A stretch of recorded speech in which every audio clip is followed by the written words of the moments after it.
e dos temores também que uma nova interrupção no Estreito de Hormuz possa afetar diretamente a oferta. Já há um valor superior àquele que foi ali equilibrado para $70 o barril do petróleo, agora já ultrapassando a casa dos 80, 70 e poucos, 80, e a gente vai seguir acompanhando porque o tensionamento, né, com o memorando de entendimentos que foi encerrado, principalmente pela cláusula 10 que foi ali lesada, a gente vai seguir observando como é que se dará nos próximos dias imediatamente, porque a gente tinha um cessar-fogo de 60 dias e agora não temos mais previsão de continuidade desse cessar-fogo que impacta diretamente a commodity. E sobre isso eu falo agora com Shin Fukui, gestor de investimentos e sócio da Straton Capital. Seja muito bem-vindo, Fukui.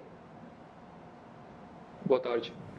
Bom, Fukui, como é que a gente pode olhar para essa questão da commodity, porque cadeia global, crise energética instalada com essa guerra no Oriente Médio e mais uma vez a gente vê isso respingando no valor do petróleo. Quais são as probabilidades disso se estender e causar ainda mais instabilidade no mercado?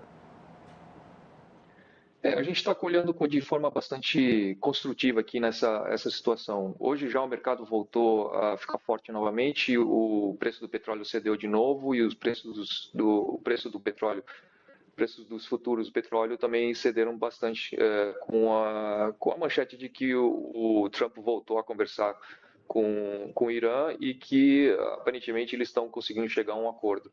Eu acho que essa situação de vai e vem, acho que tem sido um pouquinho uma parte, um pouquinho do governo americano, um pouquinho da quebra lá, da falta de liderança no Irã, e acho que tem os políticos que estão negociando com o governo americano, mas tem os militares que talvez não concordem, tem uma certa confusão, dá para perceber que tem uma confusão de poderes ali no Irã, e quando o negociador concorda com alguma linha, talvez com cessar-fogo, um acordo de paz, os militares acabam atacando alguns tanques. Mas, de qualquer maneira, hoje já o mercado fechou forte, Nasdaq fechou aí com mais de 1% de alta, S&P subiu também 0,8 mais ou menos, Dow Jones também subiu um pouquinho, ou seja, mercados os Mag 7, né, as grandes empresas, hyperscalers, as grandes empresas de tecnologia também voltaram a subir, ouro também subiu, urânio também voltou a subir, o dólar caiu um pouquinho e a curva de juros também ficou estável, fechou até um pouquinho, o 10 anos fechou um pouquinho e a parte mais longa ficou meio estável. Então a gente está olhando de novo, a gente tem uma dinâmica aí meio que de vai e vem, mas no geral a direção tem sido positiva. Então a gente está olhando aí, assim, do ponto de vista mais macro, a gente está olhando de forma mais ativa essa situação. Acho que a gente, no geral, pode ter alguns solavancos, como a gente tem acompanhado, sempre as negociações sempre podem ficar um pouquinho confusas, mas no final acho que a tendência é a volta. O fluxo de navios petroleiros também no Estreito de Hormuz voltou um pouco, não voltou ainda no mesmo nível, obviamente, antes da guerra. Teve alguns dias, algumas semanas aí durante a semana que o volume de petroleiros passando ali pelo Estreito chegou a 1/3 do volume original. Caiu um pouquinho agora com essa reação dos militares iranianos atacando alguns tanques de petróleo, mas acho que a tendência é voltando aos poucos. O fluxo também não só de petróleo, mas de outros derivados do petróleo, como fertilizantes, também tem voltado pouco a pouco à normalidade. Acho que no final acho que a tendência aí é a gente ir voltando aos poucos. A gente está acabando o segundo trimestre do ano, os resultados das empresas vão começar a sair e eu acho que a gente vai ter resultados fortes das empresas no geral e isso deve também criar um certo otimismo aí no mercado.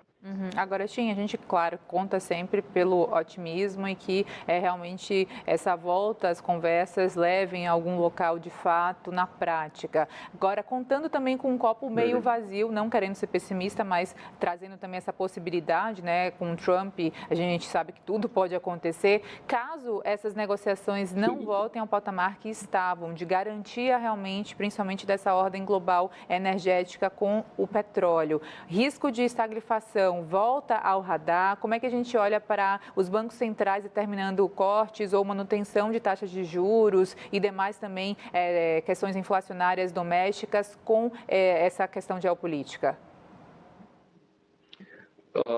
Vamos lá.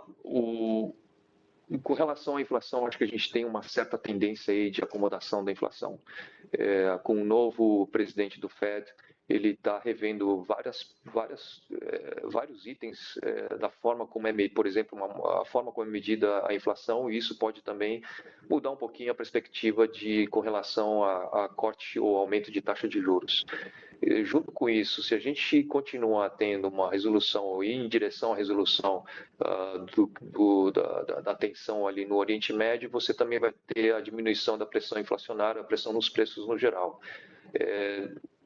Além disso, você ainda tem uma economia forte, a gente ainda tem aí esse super ciclo de investimentos em inteligência artificial, em data center. Então, acho que tudo isso está convergindo para uma economia relativamente forte, pelo menos nos Estados Unidos, os preços se acomodando, ou seja, a gente tem uma tendência de desinflação.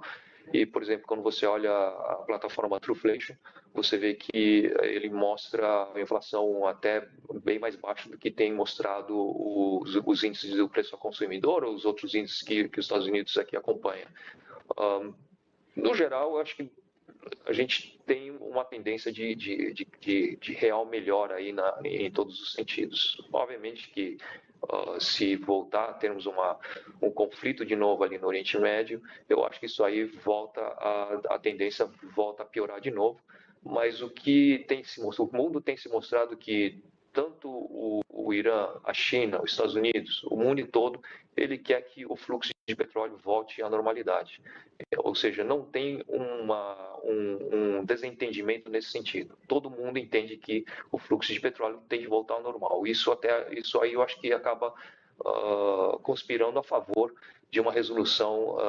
Não. Outra coisa que aconteceu foi que muitos países tinham reservas de petróleo estratégicas muito grandes, inclusive a China. Dizem que a China tinha 1,4 bilhões de barris de petróleo, que poderia durar, ou seja, pode durar até mais de um ano usando esses reservas, assim como outros países, como o Japão, talvez alguns países na Europa. Isso fez também com que amenizasse também esse impacto dessa dinâmica de falta de suprimento de petróleo no mundo. Isso acho que acabou acontecendo. O petróleo não foi para $200, como alguns analistas previam logo no início da guerra, e agora o petróleo futuro também está indicando uma resolução, ou seja, ele está indicando que ele vai cair para baixo, ou cerca, pelo menos nos próximos meses, ele está entre 70 e 74, mais ou menos, dólares, e isso acho que indica aí realmente um certo otimismo, ou pelo menos uma visão mais construtiva em relação a toda essa situação.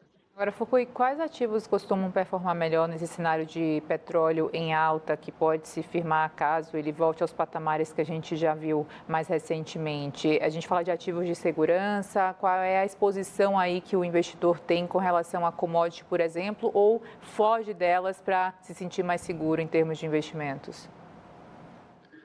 Eu acho que no curto prazo, o que tem acontecido é que toda vez que o preço do petróleo sobe, ele pressiona preços, que pressiona a inflação, que pressiona a curva de juros para cima e que tira o dinheiro de ativos que não geram juros, que é o típico commodities, como ouro, urânio, prata, etc.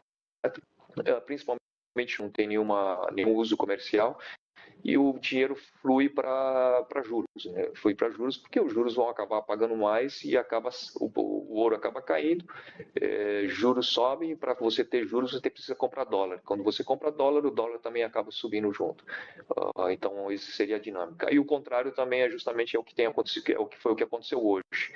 O ouro sobe, dólar cai, juros meio que se estabilizam, e a tendência é você ter a curva de juros meio que achatando um pouco. Vamos ver, essa dinâmica acho que vai continuar, é um negócio que continua daqui para frente.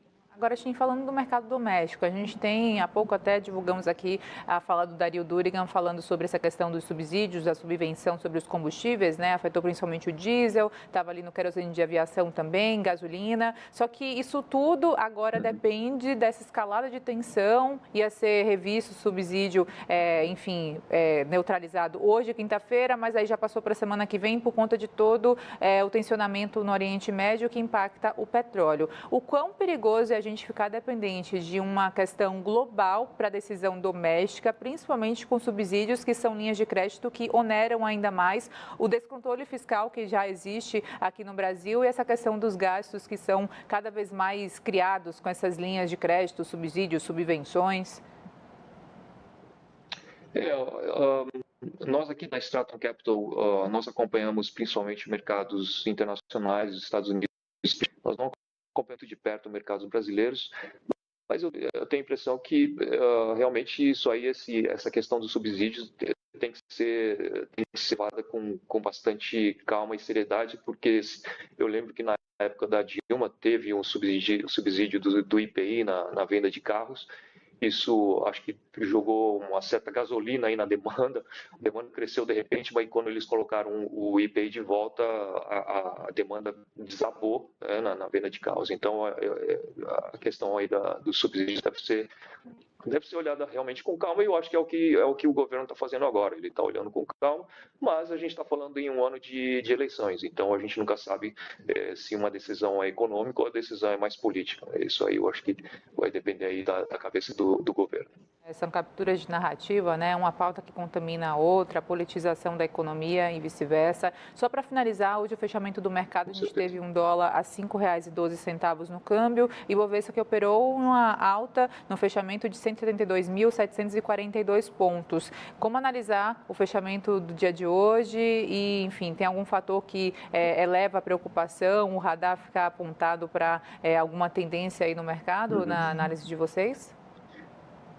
Não, acho que o que teve hoje foi um rally de alívio de mercado, né? A manchete foi de que os Estados Unidos voltou a conversar com o Irã, voltou a negociar. O Brasil, como sendo um país muito forte em commodities, eu acho que acaba puxando o preço do Bovespa para cima, porque você tem aí um cenário um pouquinho, mas ele é muito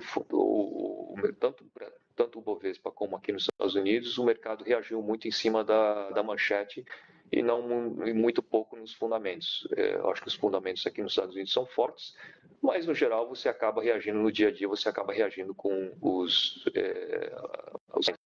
as manchetes de que aparecem de manhã e durante o dia. Eu acho que foi isso que aconteceu, um pouquinho de alívio aí de mercado e aí essa puxada, porque ontem a gente teve um dia mais difícil, né? Os mercados todos caíram, mas agora acho que a gente teve esse dia meio de alívio, de uma certa vingança aí no mercado para cima, indo para cima. Chin Fukui, gestor de investimentos e sócio da Straton Capital, muito obrigada pela participação na Band News TV. Bom trabalho e até a próxima. Eu que agradeço, Lene. Boa tarde. Obrigada.